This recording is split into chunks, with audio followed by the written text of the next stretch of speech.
A continuación, Economía en 3D.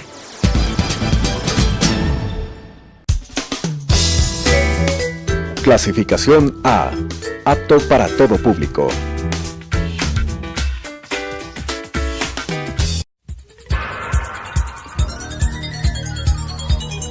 Las opiniones vertidas en este espacio por la producción y dirección del programa son de exclusiva responsabilidad de sus autores y de quienes intervienen en ellos.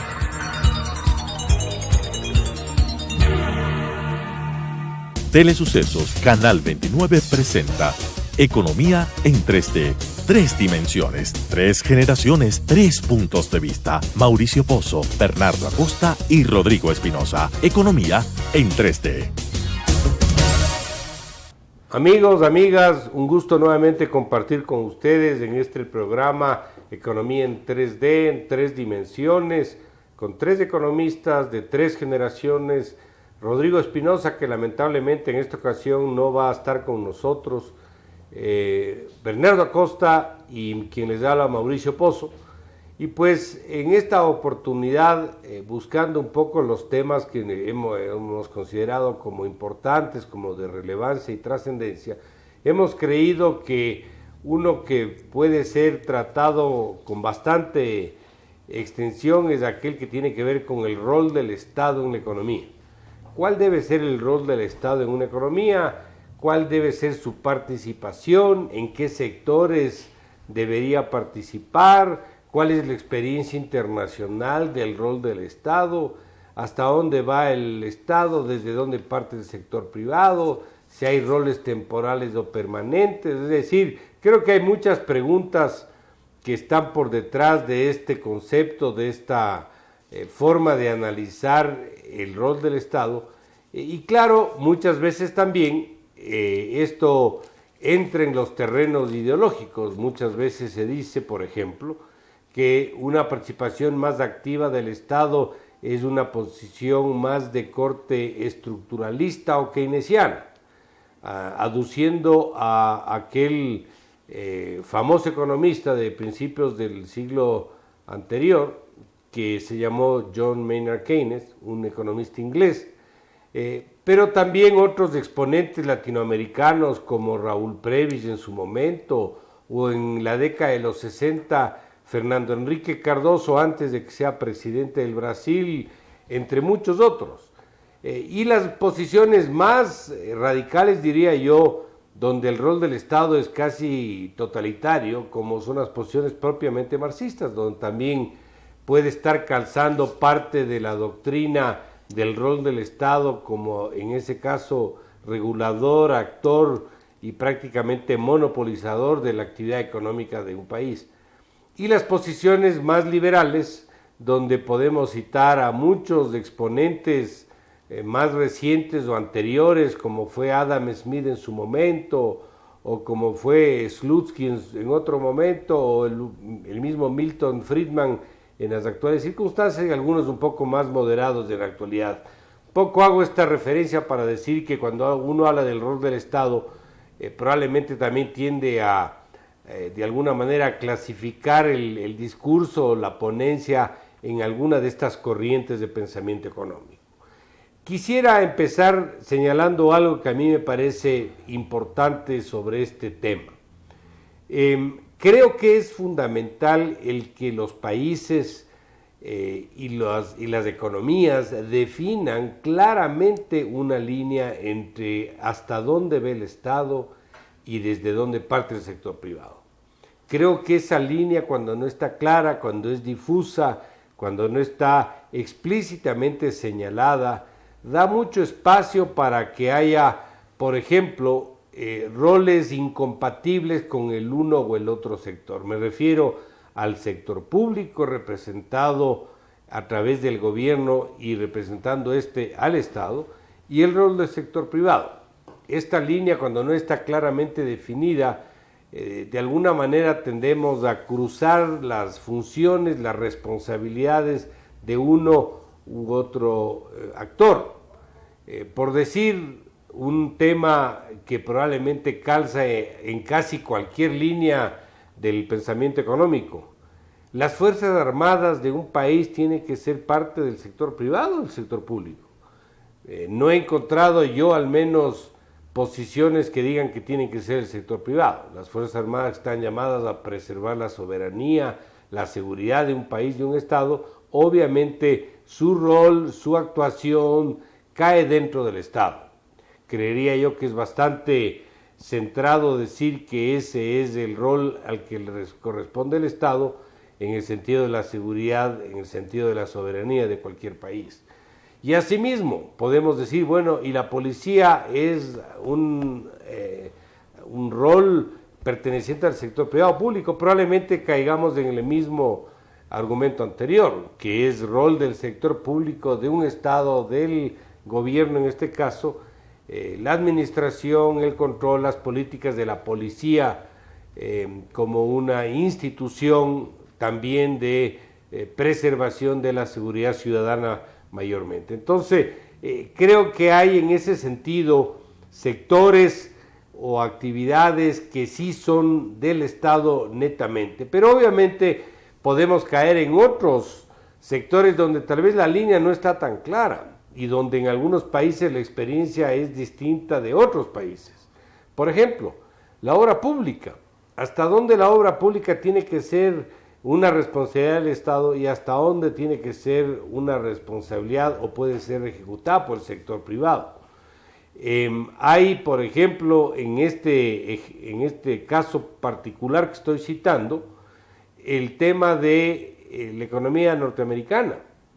Cuando se empieza a estudiar macroeconomía en libros de texto tradicionales, como por ejemplo el libro de Sachs y Larraín o de Dornbusch, hay algunos temas que habla precisamente de, por ejemplo, la estructura del presupuesto del Estado y del gasto de inversión del presupuesto del Estado. Y ahí hay una discusión si, por ejemplo, la obra pública tiene que ser del Estado o tiene que ser del sector privado, o si la obra pública es un gasto corriente o es un gasto de capital.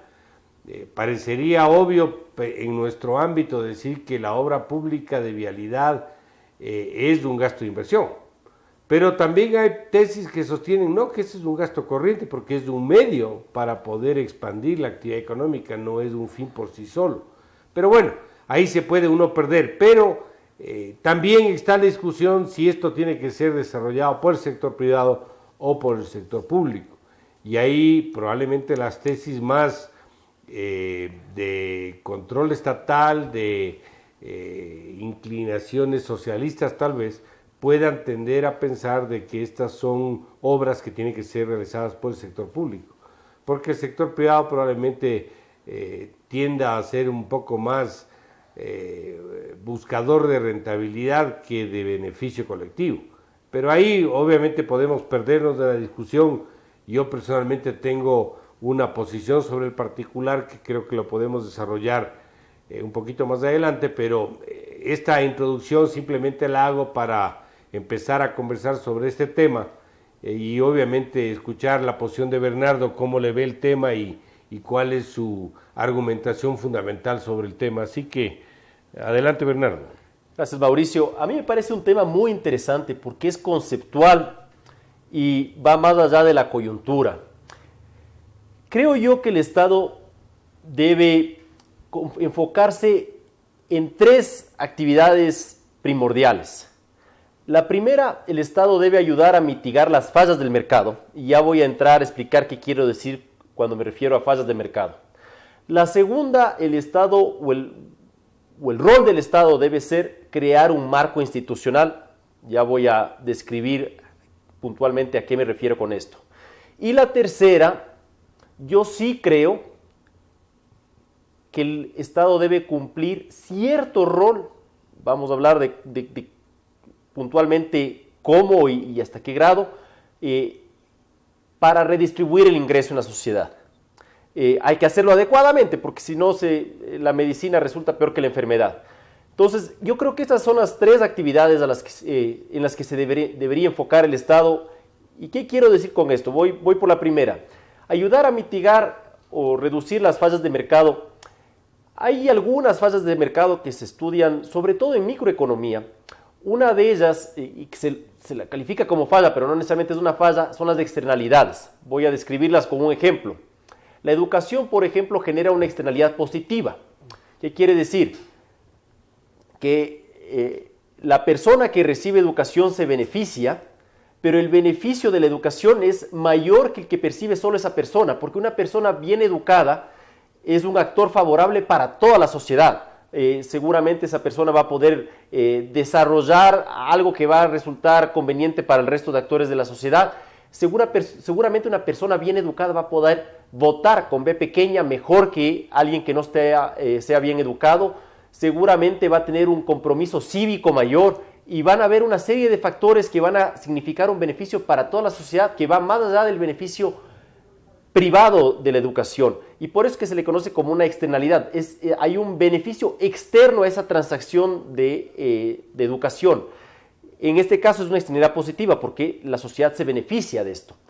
Y también hay externalidades negativas. El clásico ejemplo es la contaminación.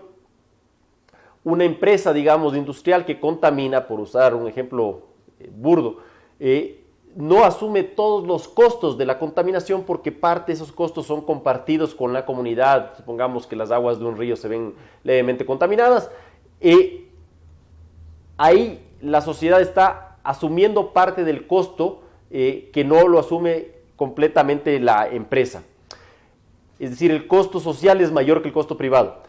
¿Qué es lo que debiera hacer el Estado en este caso?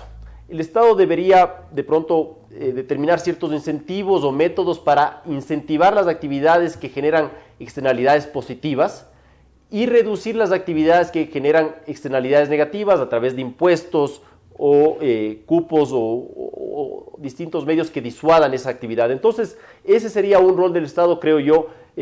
Obviamente hay que saber cómo hacerlo. Es muy fácil decir lo que se debe hacer, pero no debiera entorpecer la actividad, este control, esta regulación que realiza el Estado.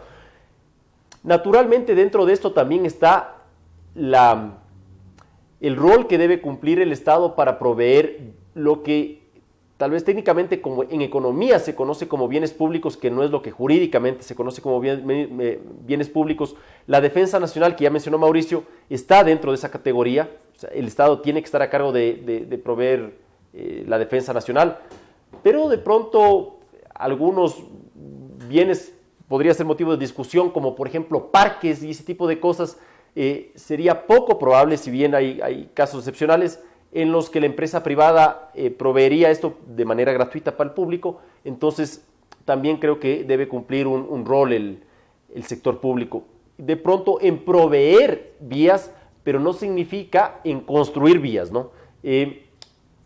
El segundo tema, esto de crear un marco institucional. Creo que es importante que estemos conscientes que el Estado en sí no lima las aspas del mercado, que puede haber que hay un poquito de aspas por ahí, sino que para empezar hace posible su funcionamiento poniendo reglas claras. Y pongo mucho énfasis en esto, reglas claras, porque es muy fácil decir qué es lo que debería hacer el Estado, pero a veces el cómo no es tan fácil.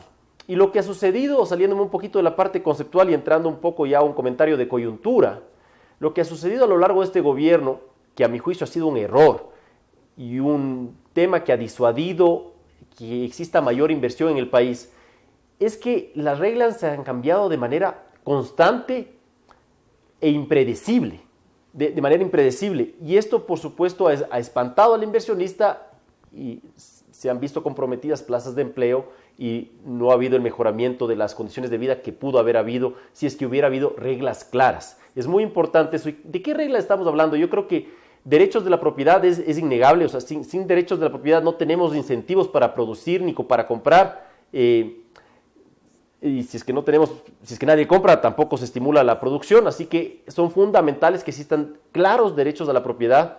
Y esto, por supuesto, incluye derechos a la propiedad intelectual como patentes.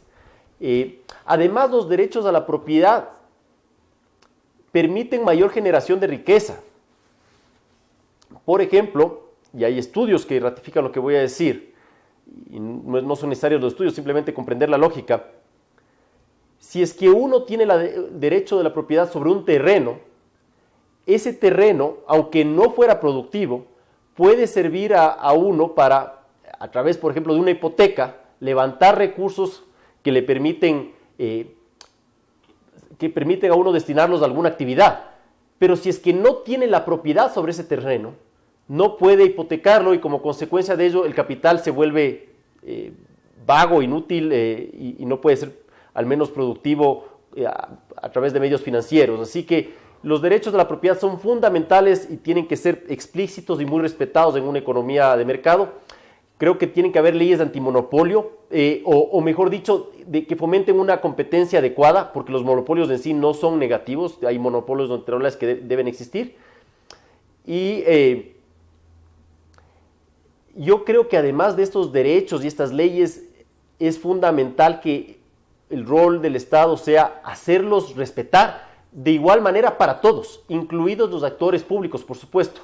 Entonces, que exista una justicia justa, perdón, la limitación del lenguaje, una auténtica justicia, debería decir, creo que es fundamental. El tercer tema, redistribuir el ingreso, creo que se lo puede hacer de muchas formas. Por ejemplo, uno de ellos, en mi opinión, es otorgar una educación básica de calidad, de muy buena calidad, porque así se crean condiciones adecuadas de crecimiento profesional para todos los habitantes del país y que cada uno desarrolle sus potencialidades según sus características, sus ambiciones, sus gustos, sus anhelos, sus deseos, lo que fuere.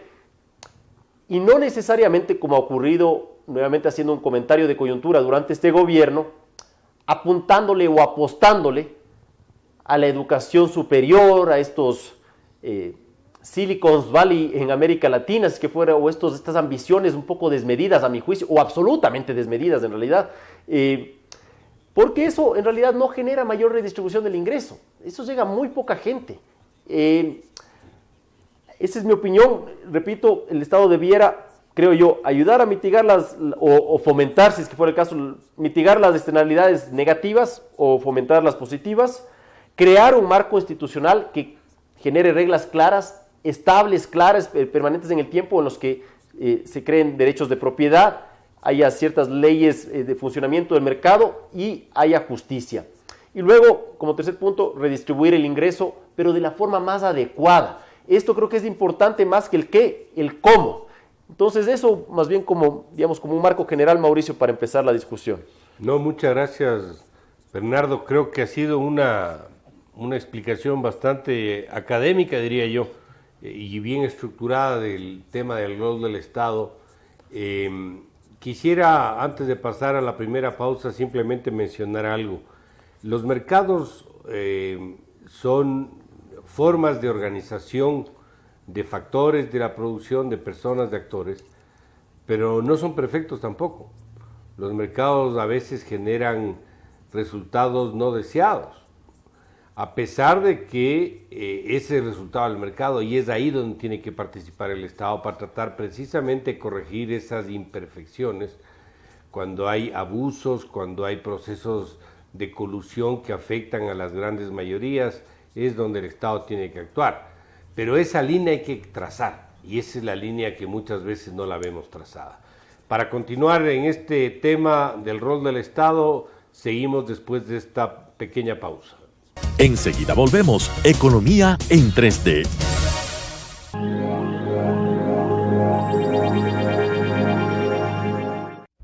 Siguiente caso. El Estado contra Martin White. Martin White está acusado. Culpable. Siguiente caso. ¡Su señoría! ¿No ha escuchado los cargos todavía?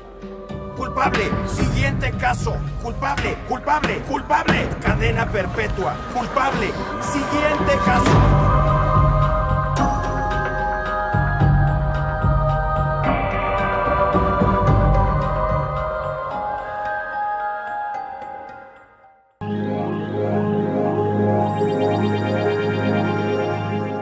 Continuamos. Economía en 3D.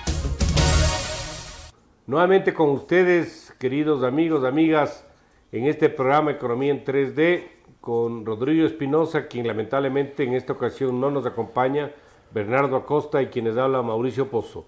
Estamos conversando sobre el rol del Estado, cuál debe ser la participación del Estado en la economía en general, y hemos hecho algunas explicaciones iniciales sobre cuál es un poco el entorno que tiene que ver y cuál es el funcionamiento que normalmente se aplica para estos conceptos.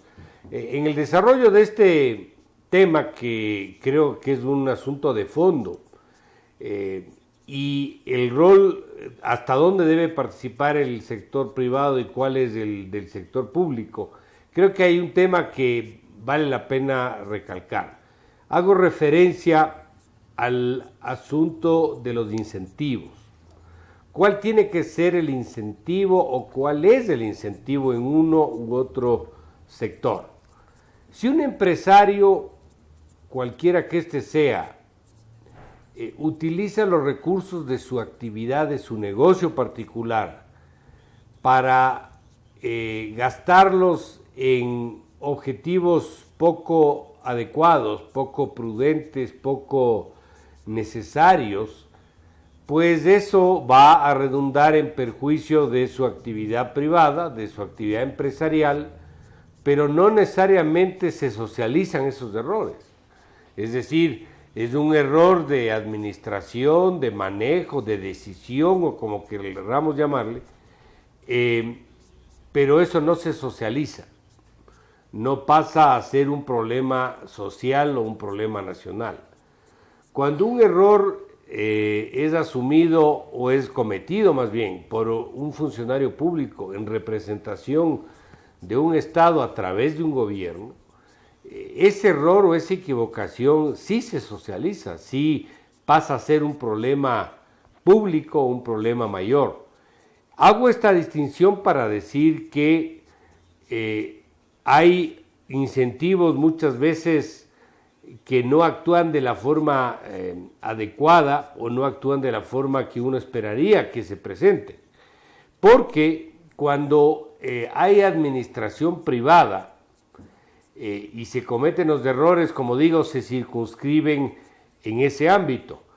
Pero los beneficios también se circunscriben en ese ámbito, y los beneficios se dan por un afán, por ejemplo, de lucro, que no es per se malo.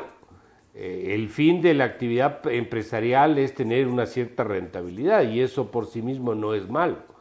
Y perseguir esta meta tiene ese objetivo, persigue esa meta finalmente, pero cuando eso se produce, el beneficiario es el actor o los accionistas de esa empresa. ¿Qué es lo que ocurre cuando esto en el sector público es ejecutado por una persona que no tenga de alguna manera claro cuál debe ser el cuidado y la rigurosidad del manejo de los fondos que administra, que se produce un incentivo perverso? ¿Y a qué me refiero con esto? A que precisamente por no haber un dueño particular con nombre y apellido, probablemente el cuidado en la administración de la actividad pública, del rol de ese funcionario, sea distinta. Entonces se produce un incentivo perverso a que el cuidado no sea el mejor, que la cautela no sea la mejor, que sí lo habría en el sector privado en el caso cuando hay una buena gestión. Hago esta explicación para decir que los incentivos en uno o en otro sector sí juegan un rol importante.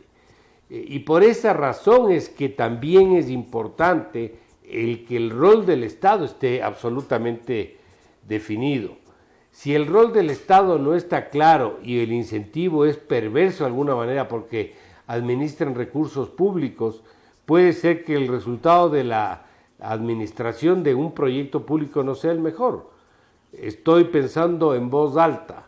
¿Por qué la administración, por ejemplo, de la explotación petrolera tiene que ser por parte del sector público? ¿Por qué no puede ser parte del sector privado? Donde hay un fin de lucro y que el Estado reciba una retribución por haber entregado esa actividad al sector privado. Entonces ahí puede ser que el incentivo que estoy tratando de ilustrar sea mejor para el actor privado para poder sacar un beneficio y darle una parte de eso al sector público, y no necesariamente que el mismo Estado sea el que hace eso, porque el incentivo es distinto, porque el propietario medio es difuso, no está claro, a pesar de que obviamente es del propio Estado. Entonces, Estos son temas que a veces pueden tender a discusión o a confusión inclusive, pero sí son temas que nos deben llamar a la atención cuando uno dice el incentivo tiene que estar bien definido y bien claro para poder promover una u otra actividad. No sé cómo piensas en ese ámbito, Bernardo. Te escuché con mucha atención, Mauricio, y me generó algunas preguntas, porque te escuché hablar de un tema conceptual sumamente interesante, pero me gustaría que nos dieras algunos ejemplos. Mientras te escuchaba yo pensaba sobre todo en la refinería del Pacífico en realidad, porque parecería que hay un incentivo para crear esta cosa enorme, pero desde el punto de vista de un actor privado de pronto no se habría lanzado a hacer una inversión tan grande, estoy preguntando, no estoy afirmando, porque el costo de la inversión es inmenso y no sabemos si es que existe el crudo suficiente para refinarlo, si es que desde el punto de vista del valor presente neto, que se podría describir que mismo vaya a ser positivo, vaya a justificar la inversión, es decir, si es que la rentabilidad o el ingreso que va a generar la inversión es suficiente para realizarla. Y ahora mismo estamos en una situación en la que se ha invertido una proporción significativa de recursos, alrededor de 1.200 millones, y faltan varios millones más para que eso, y años también, para que eso llegara a funcionar, cuando de pronto lo conveniente es simplemente reconocer que fue un error, si es que fuera un error, y declarar esto, lo que se conoce en microeconomía, como un costo hundido. Ese dinero se perdió, pero no vamos a perder más en eso.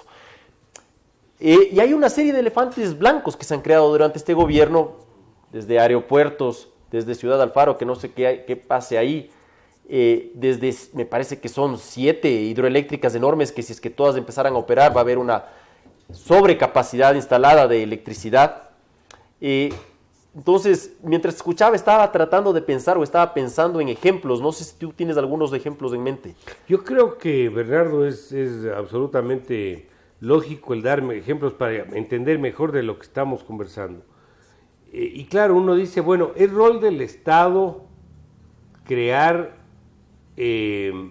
proyectos hidroeléctricos, pero donde el Estado tenga que poner el cheque.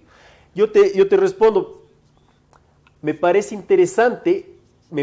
interesante preguntarle eso al gobierno, porque al principio, por ejemplo, daba la impresión cuando empezó el gobierno de que los proyectos hidroeléctricos grandes debían ser propiedad exclusiva del gobierno, pero ahora que estamos en años de vacas flacas y aunque al gobierno le disgusta escuchar, no hubo ahorros en recursos líquidos, entonces se habla de vender activos. Y parecería que ahora ya no importa si es que el gobierno es el dueño de, por decir, Sopladora o no, porque ahora sí ya parecería que hay una justificación para que este proyecto, que en principio debía ser de propiedad exclusiva del Estado, ahora pase a propiedad privada. Parecería. Entonces hay una inconsistencia conceptual ahí, a mi juicio. Sí, además que cambian un poco las lecturas cuando existe plata y cuando no existe plata. Exactamente, y eso debería ser permanente. Debería ser un tema que, independiente de los recursos, esté claramente definido. Señores,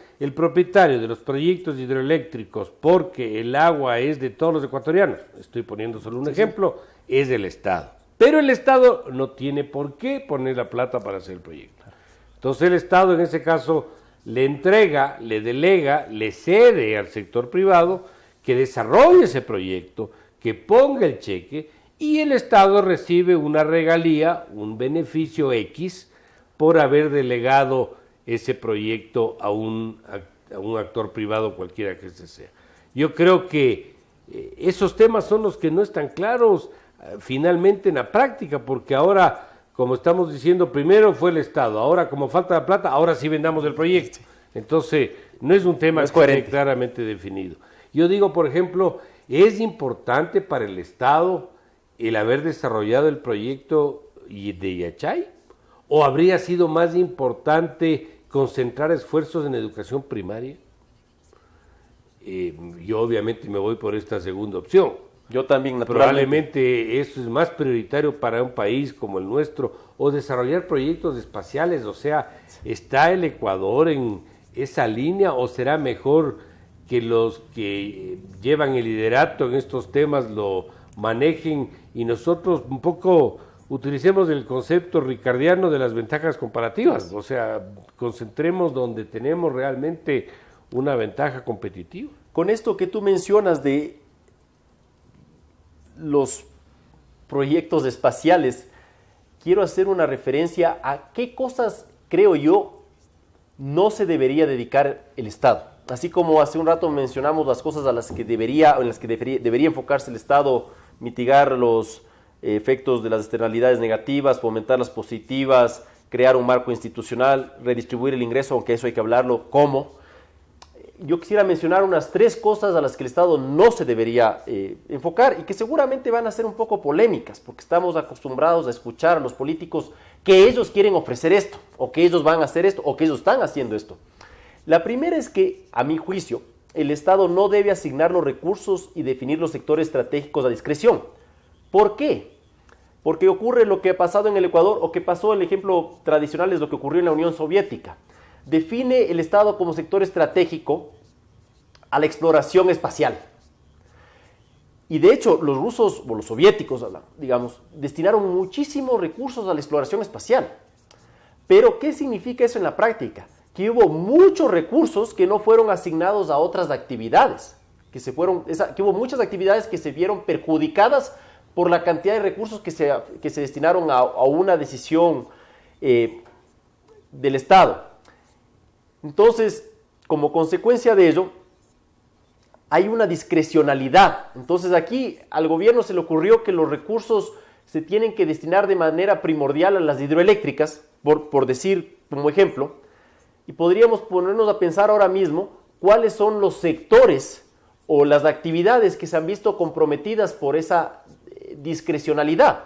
Y podríamos pensar en algunos, varios, pero sobre todo, además considerando que va a existir una sobrecapacidad de generación eléctrica, pero Mauricio ya mencionó, la educación básica, eso debería ser primordial, temas de salud deberían ser fundamentales, pero podemos hablar de muchas cosas más. Por ejemplo, en viabilidad se ha destinado varios recursos a carreteras, como por ejemplo, la ruta Collas, que es una de las vías más caras del mundo, en la que pasarán, 2 carros por minuto.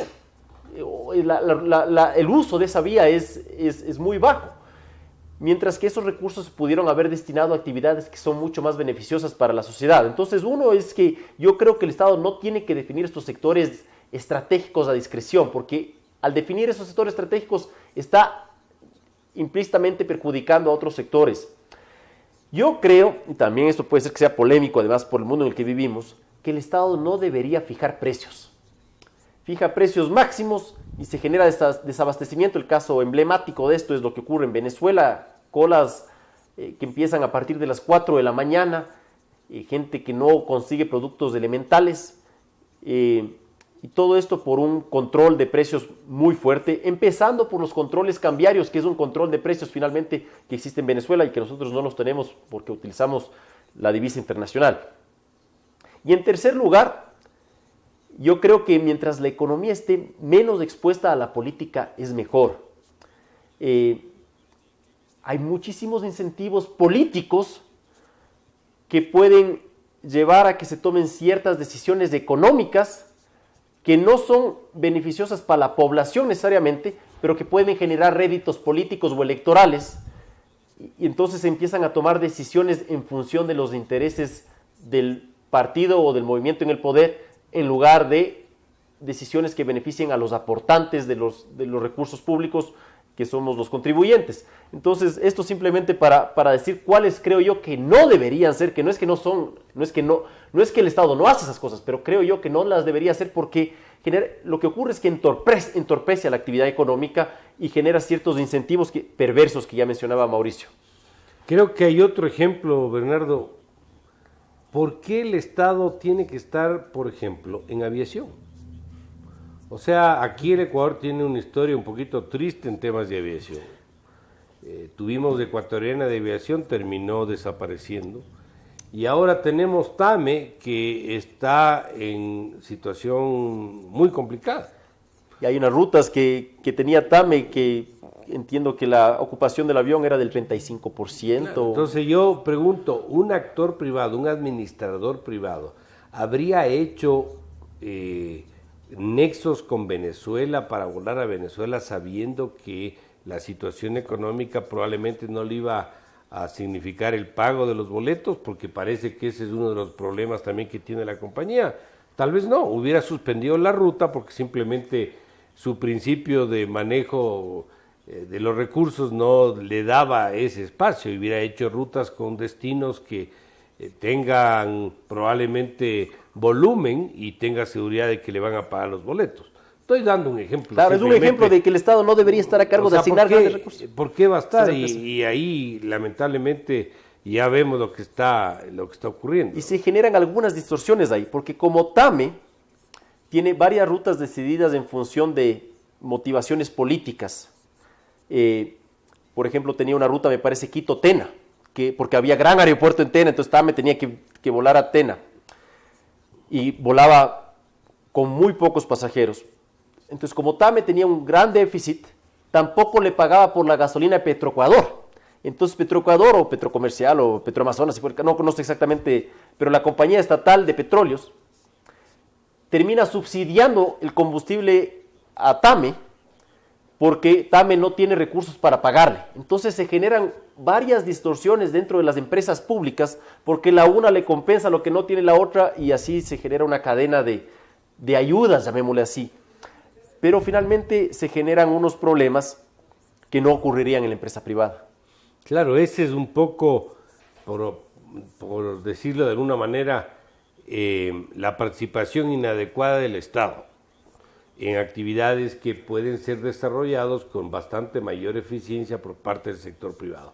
Citemos un ejemplo reciente que está en este momento en plena discusión nacional, la industria farmacéutica. O los medios de comunicación, pero te escucho lo de la industria farmacéutica. La industria farmacéutica, ¿es rol del Estado tener una farmacéutica pública? ¿O será el momento en que ya salga de eso? Lamentablemente ya está saliendo de eso.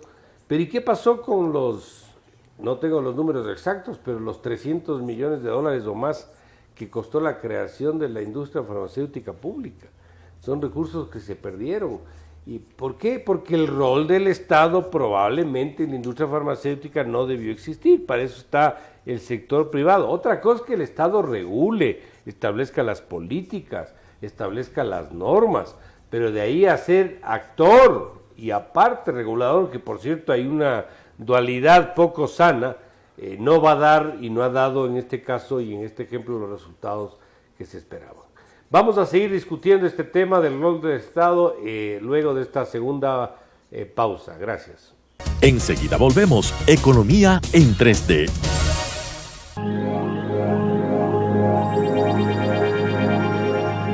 Estamos en la exposición sobre la esclavitud. Como ven, los esclavos eran secuestrados, encadenados durante semanas y amontonados en barcos en condiciones realmente espantosas.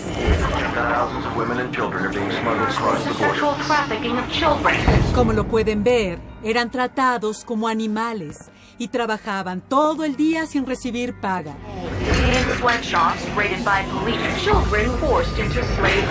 Algunos capataces eran muy crueles, los azotaban y golpeaban como se ve en las fotos. Antes de continuar, ¿quieren preguntar algo? ¿Y esto sigue pasando?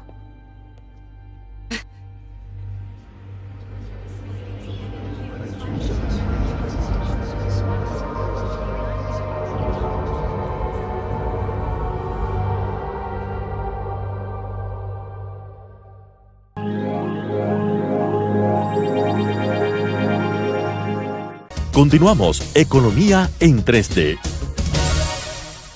Nuevamente con ustedes, amigas, amigos, en este programa Economía en 3D, con Rodrigo Espinosa, quien lamentablemente no está con nosotros en este momento, en este programa, Bernardo Acosta y quienes habla Mauricio Pozo, conversando, analizando, discutiendo sobre el tema del rol del Estado en la economía. Y estamos dando algunos ejemplos de que no ha habido un resultado favorable en algunas actividades como la aviación o la industria farmacéutica en el caso del Estado.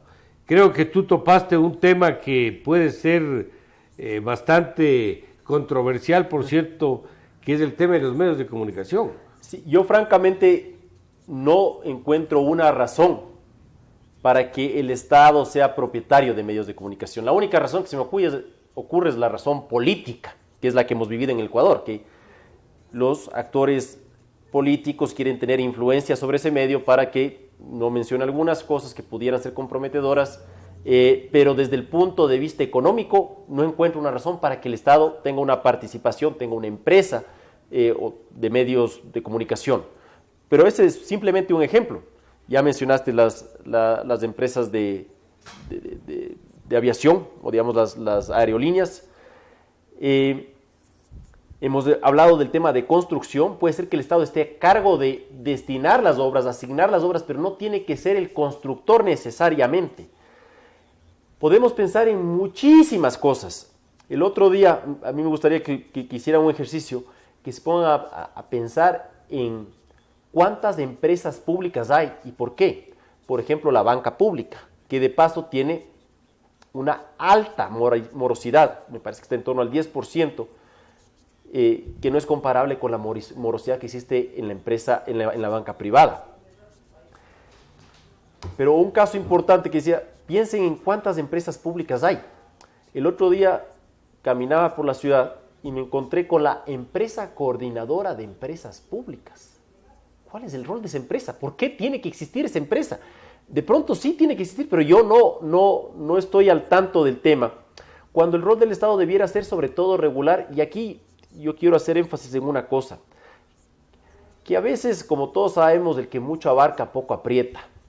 Y cuando el Estado se dedica a producir, a hacerse cargo de empresas, a determinar cuáles son los sectores estratégicos, a corregir las fallas por haber asignado o definido mal un sector estratégico, o, por ejemplo, para hacerlo más explícito, haber establecido rutas de aviación inadecuadas de las cuales generan déficits importantes para la empresa para la aerolínea nacional o pública. Cuando está metido en todo esto, comete fallas en lo básico. ¿Y qué es lo básico para el sector público? ¿Qué es lo básico para el Estado? Regular adecuadamente y regular en función del funcionamiento adecuado de la economía, no en función de los participantes del sector público. Yo quiero aquí hacer una analogía, ¿no? Los mercados funcionan más o menos como las calles. La gente trata de llegar de un lugar a otro en la menor cantidad de tiempo posible. En economía sería alcanzar el mayor nivel de satisfacción o el mayor rendimiento, dadas las restricciones impuestas por sus propios carros, el tamaño de las calles, el comportamiento de otros conductores. ¿Cuál debería ser el rol del Estado para que los vehículos puedan transitar de forma eficiente y segura? No es poner otros carros ahí en las vías, es fijar reglas claras para el manejo vial, fijar sanciones, establecer controladores, o en este caso serían policías, agentes de tránsito, pero el rato que pone vehículos, que a los vehículos del Estado los sanciona de una forma distinta de la que sanciona a los vehículos privados, etcétera, se genera una serie de distorsiones de la verdad, de injusticias y muchas veces de mal uso de los recursos. Como ya mencionó Mauricio, el caso de lo que ha ocurrido con la empresa farmacéutica es un ejemplo más. Y finalmente los que pagamos la factura somos todos los contribuyentes, porque las personas que se equivocaron en la decisión simplemente, como máximo, asumen la equivocación, si es que la asumen, pero no hay ningún perjuicio directo para ellos. Entonces, esta es mi opinión de lo que ocurre cuando el Estado quiere hacer muchas cosas. Sí, yo creo que en el Ecuador ese rol ha rebasado, yo diría, los límites de la sostenibilidad fiscal, del tamaño del Estado y del gasto público.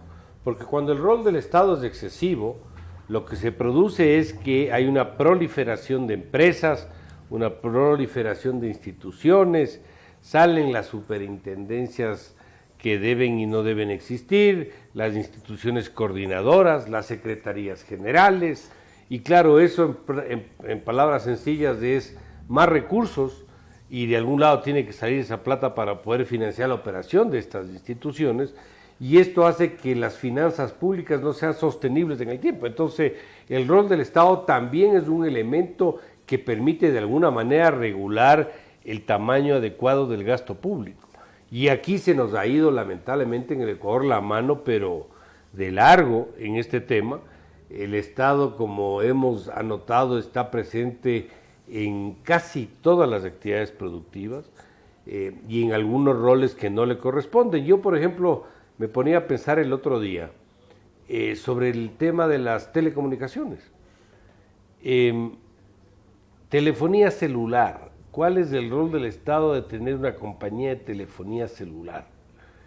Y si hay una disputa entre las dos compañías de telefonía celular, una pública y una privada, y tiene que dirimir el mismo Estado, donde una de las compañías celulares pertenece al Estado, obviamente lo más probable es que la dirimencia no sea la mejor o no sea justa o equitativa, porque tenemos juez y parte, o sea, realmente no hay una independencia real para poder dirimir de una manera equitativa y justa.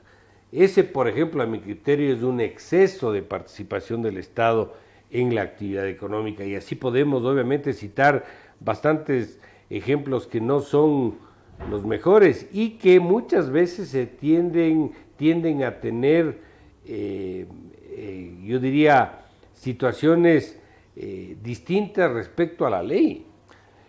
Yo digo, por ejemplo, ¿por qué los carros del sector público no guardan las mismas normas que los carros privados? Por ejemplo, de portar las placas. O de andar en los carriles que son determinados para los carros privados y no para los carriles exclusivos para el transporte público. ¿O es que el funcionario público está exento de cumplir las leyes y las normas? Yo creería que todos, desde el primer funcionario, desde el mandatario hasta el último ciudadano, estamos obligados a respetar las leyes.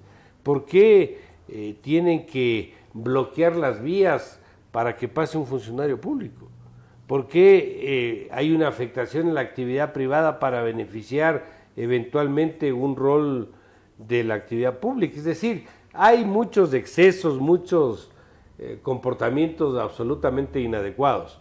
En el año 2003, el año 2004, a finales del año 2004, fui invitado a participar en un congreso en Washington sobre el rol de la banca pública. Y recuerdo una conclusión del evento, y que yo, al menos en la ponencia que presenté, la sostuve. No estoy en desacuerdo que haya banca pública. O sea, per se que exista la banca pública por sí mismo no me estorba ni me incomoda. Sí me incomoda que la banca pública sea manejada fuera de los principios de rigurosidad, de cuidado, de cautela con que normalmente se maneja la banca en el sector privado. Es decir, que por un fin, por ejemplo, político, se le obliga a una institución pública que está metida en la actividad bancaria a hacer cosas que ningún banquero privado lo dejaría hacer, como es, por ejemplo, análisis de riesgo, fondearse más caro de lo que le cuesta las operaciones activas.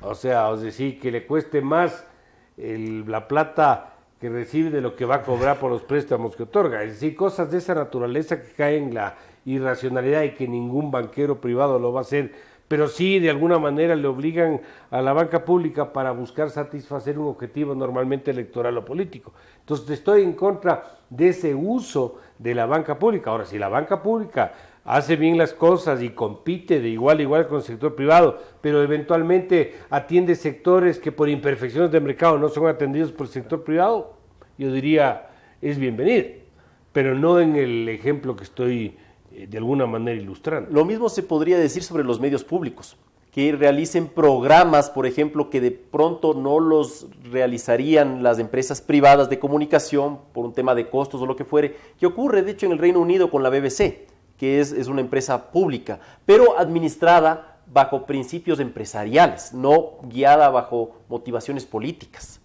que es lo que ha sucedido, por ejemplo, con la banca pública en el Ecuador y definitivamente con los medios públicos en el Ecuador, que es lamentable porque son objeto de manejo político. Yo quería hacer un comentario más, Mauricio. El seguro social debe ser público, la administración de la seguridad social debe ser pública. Yo creo que no, por varias razones. La primera, y que me parece la más importante, es porque se le quita alternativas, opciones a la persona que busca asegurarse o que busca, por ejemplo, tener una jubilación. En muchos países, por ejemplo Chile, existe competencia en esta materia, entonces yo como trabajador puedo ver en dónde o con qué fondos invierto los recursos excedentarios de mi ingreso, por ejemplo, y destino un monto mensual para tener una jubilación dentro de varios años. Aquí no. Aquí en el Ecuador nos quitan obligatoriamente una parte de nuestros ingresos, el empleador también obligatoriamente tiene que hacer un aporte y van a una institución, al Instituto Ecuatoriano de Seguridad Social. Y esta institución ve cómo invierte sus recursos. Y aquí nuevamente se mezclan con las motivaciones políticas. Por ejemplo, recursos que invertía en obligaciones o en papeles que generaban alguna rentabilidad de en torno al 7%, digamos, obligaciones de empresas, lo que fuere, ahora el IES los ha destinado a un banco que es una especie de híbrido, que los ha depositado en el Banco del Pacífico, que finalmente es de propiedad del Estado, y el Banco del Pacífico con estos recursos ha comprado bonos del Estado y finalmente ha prestado recursos al gobierno. Pero ¿qué rendimiento genera el depósito del IES en el Banco del Pacífico? ¿Un 2%? ¿Un 3%? No sé cuál será es definitivamente inferior al rendimiento que genera una emisión de una empresa bien calificada, confiable, segura, de obligaciones. Entonces, esta administración la realiza el Seguro Social y si es que yo como aportante no estoy de acuerdo con eso, no me puedo cambiar de fondo, porque es la única alternativa que hay aquí. Y si es que el Estado ecuatoriano de manera arbitraria, o el gobierno ecuatoriano de manera arbitraria, decide suspender el aporte del 40% de las pensiones jubilares, como sucedió el año pasado, para ahorrarse alrededor de unos $1.000 millones anuales, yo no me puedo cambiar de institución de inversión para obtener mis pensiones. Solo puedo tener el IES como mi única alternativa de jubilación. Entonces yo creo que la seguridad social, por ejemplo, es un ejemplo de un tema que no necesariamente tiene que ser administrado por el Estado, pero es simplemente para dar un ejemplo. Fíjate que en este mismo caso tenemos, por ejemplo, el manejo y la administración de las inversiones de la seguridad social, que cuando hace aproximadamente 20 años, no estoy exagerando, unos 15 años, había lo que se llamó la Comisión Interventora del Seguro Social y en ese momento se hizo un comité de inversiones que yo lo presidí el año 2001 precisamente para ver cómo manejábamos el portafolio de la seguridad social, que siempre fue importante y que ahora obviamente lo es. ¿En qué sentido se movían un poco las decisiones? De que debíamos precautelar los recursos de la seguridad social invertidos con los principios de seguridad, rentabilidad, liquidez, pero también con principios de diversificación de riesgo, de buscar que no haya descalce de plazos, una serie de principios básicos de manejo de portafolio. Y que, por ejemplo, en aquel momento establecimos que no debía concentrarse en más del 50% del portafolio, que pudo haber sido menos, pero lamentablemente el sector mercado de valores era muy pequeño y todavía sigue siendo pequeño. No debía concentrarse más del 50% en papeles públicos. Bueno, eso después, con el actual gobierno, pasó a ser el 75% y ahora no hay límite. Es decir, podrían el 100% comprar bonos de Estado y no hay instancia que diga lo contrario. Y los afiliados estamos expuestos a que si es que el Estado cae en moratoria nos veamos afectados porque nuestros recursos no van Así es, entonces esos son ejemplos claros de un problema de administración, en este caso del portafolio de la Seguridad Social, con incentivos perversos, en el caso que estoy citando, o dañinos para la sociedad, versus una opción que podría ser mucho más ventajosas para la actividad económica en general.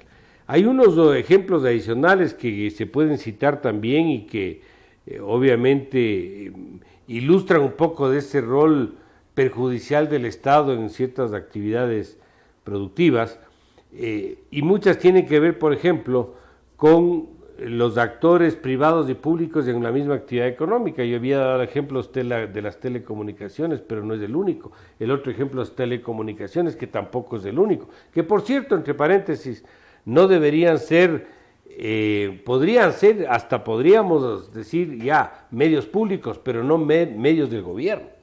Exactamente. Que es bastante distinto. Que sean de propiedad pública porque no son privadas, pero eso es distinto a que mande, ordene y gestione toda la dirección de la conducción, el medio, el gobierno. Pero bueno, estos son temas que creo que son importantes discutir. Estaba por desarrollar algunas otras ideas, pero lamentablemente, queridos amigos, se nos acabó el tiempo. El tiempo es corto en televisión. Estimamos que lo que hemos conversado es útil, ojalá haya sido de su beneficio, de su provecho. Creemos que estos temas son temas de fondo que nunca pierden vigencia y que pueden volver a ser abordados también en un futuro nuevamente. Y les agradecemos por su atención en este programa Economía en 3D. Vamos nuevamente a participar la siguiente semana. Esperemos que Rodrigo Espinosa nos acompañe. Si no está, pues estaremos nosotros para poder dar luces sobre los temas económicos que son de importancia nacional. Nuevamente, gracias por su confianza, gracias por su atención.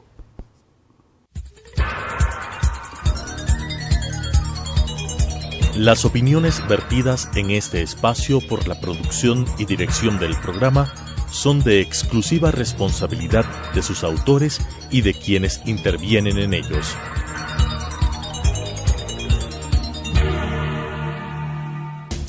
Telesucesos Canal 29 presentó Economía en 3D. 3 dimensiones, 3 generaciones, 3 puntos de vista. Mauricio Pozo, Bernardo Acosta y Rodrigo Espinosa. Economía en 3D.